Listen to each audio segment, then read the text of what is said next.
Welcome to week 7 of the Elestriad, where JadeJonny, representing Zeus and the Thunder Pantheon, is throwing down against ShadyPenguinn, representing Hephaestus and the Fire Pantheon.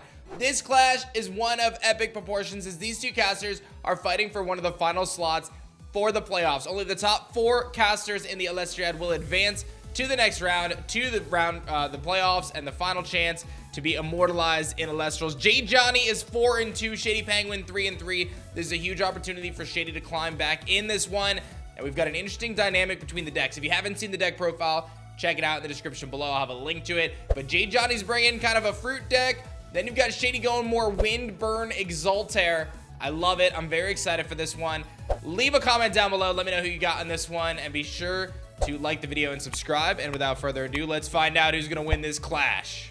All right, here we go. It looks like these casters are not going to mulligan, and Shady is getting things kicked off right away with a Lycoris, a beautiful hollow Lycoris, and a Misenchanted Mestation. That's going to give him 6 defense right away. This is something that I used in a strategy a while back with Foamy floating to Mestation, but I would use Thunder Spirit so that way I can get out Sonic Core a little easier. And he's actually going to force Johnny to burn an Earthquake turn 1. So that tells you that Johnny probably had no way to get over that 6 defense of Mestation. A Drataya hits the field in defense position, and then Johnny's going to throw down 3 back row. Actually, rather, Drataya's in attack position, so he's going to be able to hit for 1 chip. If you're Shady, you gotta know that Johnny would not do that unless he had back row to deal with whatever onslaught he might have. So if I'm Shady, I'm thinking there might be a Tsunami there might be a Gorgon's Gaze there, and probably at least 1 or 2 options. That's kind of the only way you make that play. And Shady, I think, makes the perfect adjustment here, going P-Gust or Bust. He's gonna target one of those back row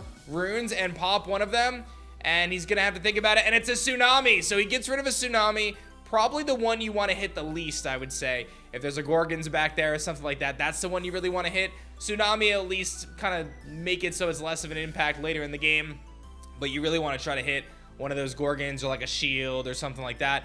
But either way, Shady's got to be feeling pretty good. He does have 1 back row. He's got his P-Guys. He's got a couple different opportunities here to make a play, and that could be pretty spicy. So let's see. We're going to see that Ambrosia here from Johnny. Ambrosia is not only going to heal up some of those spirits, but it's going to allow him to draw 2 cards, which is crucial with Drataya. The fruit combo really relies on you being able to go through your deck very quickly, get a lot of the key cards you need, and if you're able to combo off this engine with Drataya Ambrosias and ultimately get to a Latagon, you can put yourself in a pretty powerful position. You see there, he's actually going to draw that Earthquake, which is going to get rid of the Pika. So Johnny's been able to stay in this game, right? He's been able to keep Shady's defensive presence at bay with those Earthquakes, but he's not going to have him forever. Here comes a Sorlet.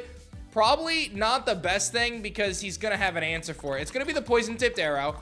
This actually works out in Shady's favor, though, because Sorlet still is stronger than the Drataya, which tells you that Johnny may be forced to essentially get rid of his Drataya here or burn 2 counter runes. Does he do the double counter rune? He does! This is a great turn of events here of your ShadyPenguinn, in my opinion.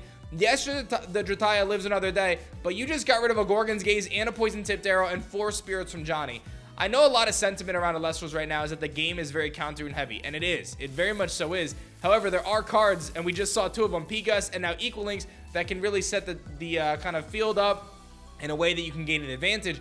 But one of the keys to dealing with this mass amount of counter runes right now in the metagame is by forcing your opponent to use them. Because again, every time they're using them, if you can stay in the game long enough, they're going to be forced to make tougher decisions later in the game. Now, Johnny in this context obviously has an advantage utilizing the fruit deck, so that's going to be tough for Shady to climb back on here. But a good Poison Tipped Arrow play here on this Equal Links. It's going to cost Shady a lot of spirits, though. He's going to take big hits here from the Equal Links, from the Drataya. He's got the arrow to get rid of the Equal Links at the end of the turn, but you're going to see a pretty significant spirit swing, and that Drataya still is sitting on the field. Johnny has 2 back row here. Shady's going to need to make a really good play, I think, as he tries to stay in this 110 spirits. We're going to see a Mestation go to defense position, and he's going to continue to fortify his defenses and try to hold it down. Surely Johnny doesn't have a 3rd Earthquake, does he? We've seen 2 so far. That Mestation is a problem for him. Let's listen in. I think I have the aggro right now, so I'm going to cast Pandison. What does it do? I can disenchant a spirit from it to target a... Actually, I already casted it. I was going to send it instead. But I can disenchant a spirit from it to target a rune and invoke rune in my discard pile and add it to my hand. Oh, okay. So That's really I will cool. disenchant from Pandison, and Yep. I will target Earthquake. Yep.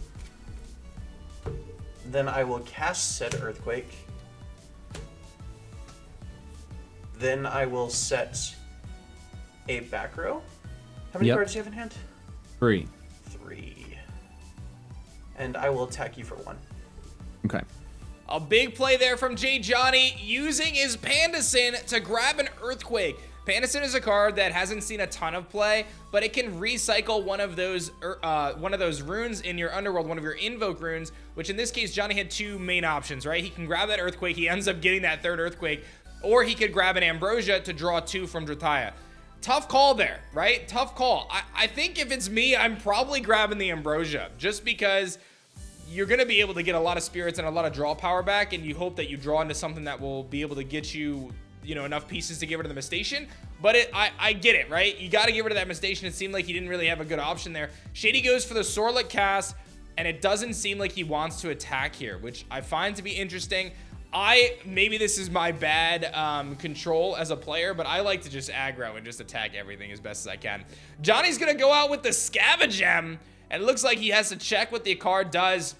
Scavengem is a very unique 2-drop Earth Elestral that when it is ascended, you can search your deck for 2 Earth cards and add them to your hand, and those Earth cards have to be enchanted with either Earth or Earth. Now, you do have to expend an Earth Spirit to be able to use this effect, and it's only on cast, but it's one of the most powerful effects in the game, and it's not utilized very often. I made a video a long time ago about Scavengem because I do think this is an underrated card right now in the game. It is a little slow, but the fact that you can search out Earthquake, you can search out Demeter, you can search out Equalinks, you can search out the Forest, there's so many things that you can grab with Scavengem that actually makes it a really strong card, and you see he's going to get his 4th Earthquake off in this one, and he's going to be able to now pop that Sorlet, and now Scavengem, a 4 attacker, not very strong, is going to be able to fire away, but Shady's going to have to use his Shield of Achilles here, the perfect back row he needs.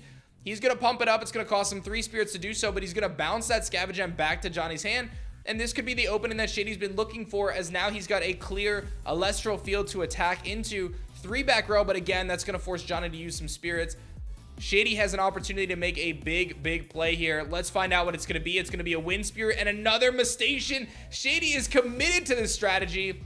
Mistation, Wind Spirits, defense position. We know he's got those Chrysors. This could be the play for pigs to fly. I would love to see that. Here comes an Earth Spirit. It's going to be a Ramagem in defense. That's going to allow Johnny to reach into his deck and grab any one of his 1-cost Earth Elestrals. He's got a lot of opportunities here. Generally, in the fruit deck, you would grab a Drataya, or if you're running more aggro Earth, you would grab a Viscerus. We see him grab the Drataya. Here comes the Golden Apple of Discord. He's going to discard a card out of his hand and target down something in Shady's hand at random. This could potentially foil the strategy that Shady was trying to employ. Let's find out what it's going to be. 2 cards there. I'm very curious what's going to get picked off here. Johnny knows that the Golden Apple at this stage, it's his best play. His goal is to get out Ramagem or Scavengem again, I think. It's going to be one of these 2 cards. This could be the difference of the game. It's going to be the Exaltair. That's huge. If Shady still had Exaltair, he legitimately wins on the next turn. Here comes another Golden Apple of Discord. It's not going to matter. Both cards are getting ripped out of Shady's hand. He has nothing left. Johnny's going down to nothing. Jolton goes down. The mill happens. Chrysor goes down. Everything is dropping off the top of Shady's deck. He loses his Chrysor, the perfect plan he had. If that Chrysor hits the field, he ultimately has the attack spirit deck directly. Shady is going to draw. It looks like he just sets a card face down and he's going to pass. No plays there. Shady is an Exaltair away from winning this. He was so focused on bringing Exaltair this week. He really wanted to utilize Wind Burn. Is he going to draw into that out and ultimately get the win? That double Golden Apple was huge. He's got the Mistation defense pivot right here. Johnny doesn't have a lot of spirits. Here comes a Wind Spirit. It's going to be an Ambrosia from Shady. That is massive, as Drataya is not on the field, so Shady's going to be able to regenerate 3 spirits, and this might be the opening he's been looking for. An Exaltair burn wins this. Aeolus can combo into that Exaltair. He has enough spirits to make that play now. Let's find out. This is about to come down to the wire. Johnny on just 1 spirit. Shady's thinking it over. Those 2 counter runes probably not going to do enough. We're going to see an expend to draw, it seems, from Shady, which I do like that play. And he's going to pass as he knows Johnny is having a very difficult time getting over this incredibly powerful Mustation. I love this from Shady. I think all season long, he's been someone who's pushed to innovate and bring some different stuff. And I think Misenchanted Defense Mustation is a phenomenal play. And now he's got an Astrabbit, which is only going to further his cause of trying to find the exact cards he needs. He's going to be able to look at the top 3. But again, Mustation, the only Elestral with 1 Spirit enchantment cost that has 6 defense. It is the only one in the game, and I think that Shady's using it in such a cool way here. It really forces your opponent to use a lot of resources because those Gorgon's Gaze are really useless against it. There's a lot of things that are useless against it, but let's listen in here. Spirit to... Oh, I should do it this way. Play Exaltair. Okay. Any response? You don't know what you're about to do, but you're about to make me cry. That's my favorite card. Please don't kill me with my favorite card. Any response? My response is being very sad. I'm gonna activate Poison Tipped Arrow. Okay. Using a Spirit. It doesn't do any. It doesn't do anything for me, but like. It makes But you got to do it. You got to take. It makes me feel a little better. And then I will activate Exaltair. Yes. And I will Nexus this over here. And I will lose the game promptly. Yeah, if there's no response. No, there's Sorry, no I know. response. I'm sorry, it's your favorite card. This isn't the art one. Oh. And Shady's plan comes to fruition. Fruit wishing. Some sort of pun there with Johnny running a fruit deck. I'm not sure, but he's able to land the Exaltair, his exact strategy with Mustation to burn JadeJonny with his absolute favorite Elestral card. Huge plays from ShadyPenguinn as he's going to clutch this one up and move to 4 and 3 in the Elestriad. He is deadlock tied with JadeJonny, and these guys are fighting it out for one or two final slots of the playoffs, as it seems as though we've got 4 teams going forward, and it could be a 3-way tie between these teams if the cards fall in the right way. This is about to be crazy. You guys don't want to miss the Elestriad this week. Show some love to these casters, and congratulations to Shady for picking up this one. That was an epic clash. We'll see you guys soon.